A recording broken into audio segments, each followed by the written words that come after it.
this amazing chair is, just and consider getting X chair for a footrest or for the letter. Only a few people or staffs could have leaked this letter that Dr. Ford gave to not Frankenfeinstein. Yeah, Dr. Frankenfeinstein. Go ahead. I don't believe my staff would leak it. I have not asked that question directly, but I do not believe you know that? Would.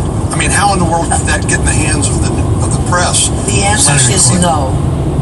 The staff. Have you asked your staff or other staff members of the Judiciary Committee? Pardon me? Well, Jennifer reminds me I've asked her before about it, and that's true. Well, somebody leaked it if it wasn't you. Well, it was, I'm telling you, it was not, I did not. I mean, I was asked to keep it confidential, and I'm criticized for that too. Mr. Chairman, could I ask the chairman a question? Which is, does the committee have a process if there is an allegation against any nominee to assess that allegation in a confidential forum rather than in the public, since Dr. Ford requested that it be kept confidential? Is there a process for the committee for considering confidential allegations?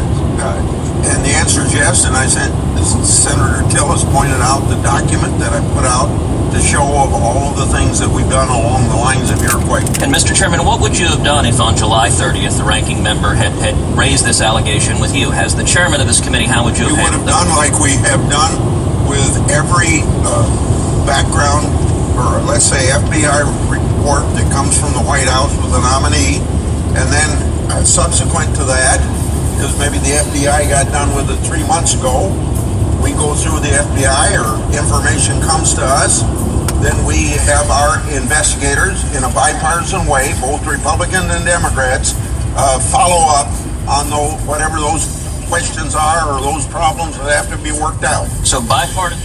All right, ladies and gentlemen, I shall return.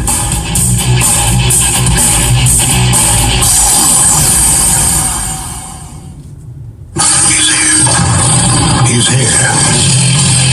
Now broadcasting from the underground command post, deep in the bowels of a hidden bunker, somewhere under the brick and steel of a nondescript building, we've once again made contact with our leader, Mark Levin. Hello, everybody. Mark Levin here. Our number, 877-381-3811. 877-381-3811. Now, what the Republicans need to do is schedule a vote for tomorrow and be done with this.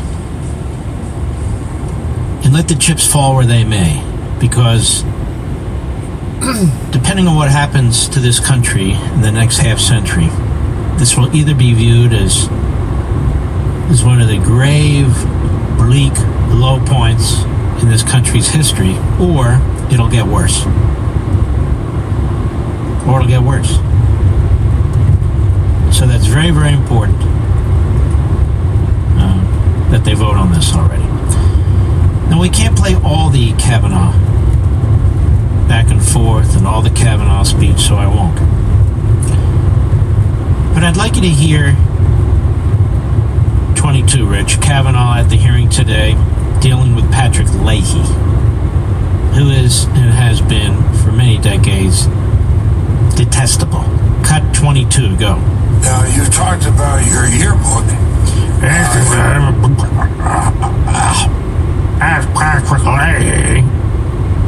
Go ahead.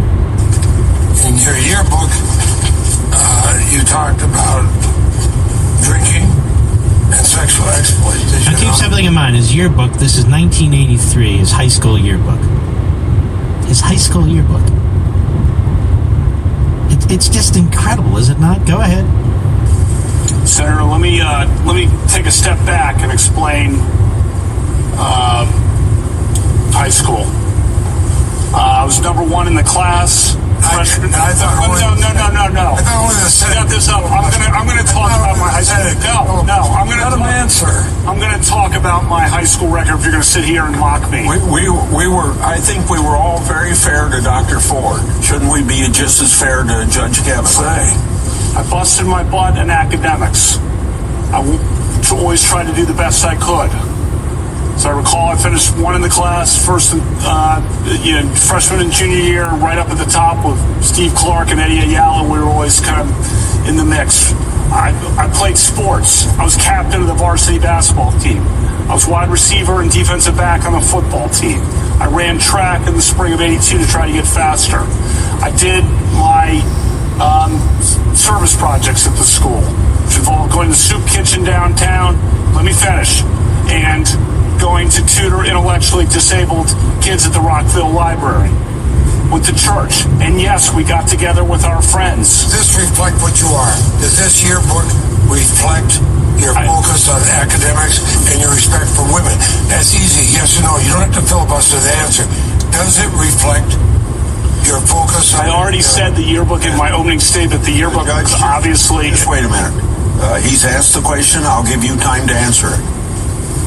The yearbook, as I said in my opening statement, was something where the students and editors made a decision to treat some of it as farce and some of it as exaggeration. There's a man laid up. All right. Let's take it from the top a little bit, because I think you'll be very pleased with how Kavanaugh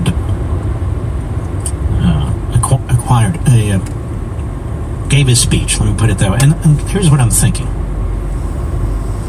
We now really feel like we know Brett Kavanaugh, don't we? His heart and soul. As a result of this hearing. And I'm going to play some of this for you folks. We now more than ever can identify with this man. That he's a real human being with a family and so forth. Let's start at cut 16. Go ahead. The day after the allegation appeared, I told this committee that I wanted a hearing as soon as possible to clear my name. I demanded a hearing for the very next day. Unfortunately, it took the committee 10 days to get to this hearing. In those 10 long days, as was predictable and as I predicted, my family and my name have been totally and permanently destroyed by vicious and false additional accusations.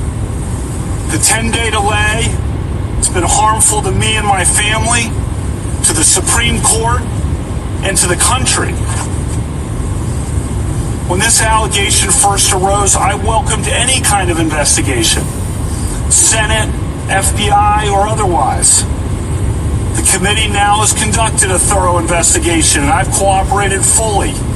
I know that any kind of investigation, Senate, FBI, Montgomery County Police, whatever, will clear me.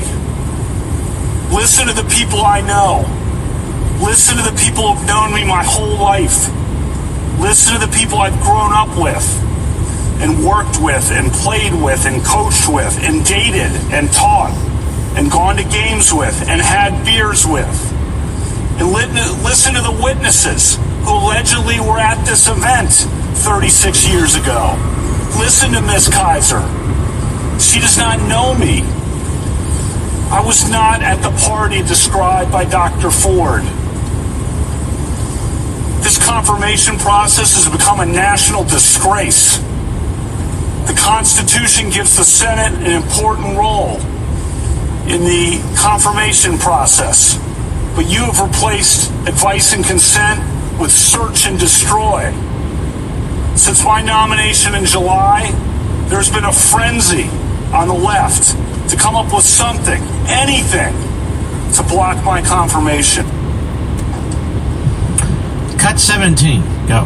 This whole 2-week effort has been a calculated and orchestrated political hit, fueled with apparent pent-up anger about President Trump and the 2016 election, fear that has been unfairly stoked about my judicial record, revenge on behalf of the Clintons, and millions of dollars in money from outside left-wing opposition groups.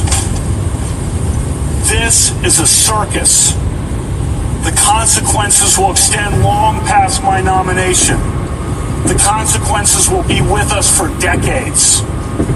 This grotesque and coordinated character assassination will dissuade competent and good people of all political persuasions from serving our country. And as we all know, in the United States political system in the early 2000s, what goes around comes around. I am an optimistic guy. I always try to be on the sunrise side of the mountain, to be optimistic about the day that is coming. But today, I have to say that I fear for the future.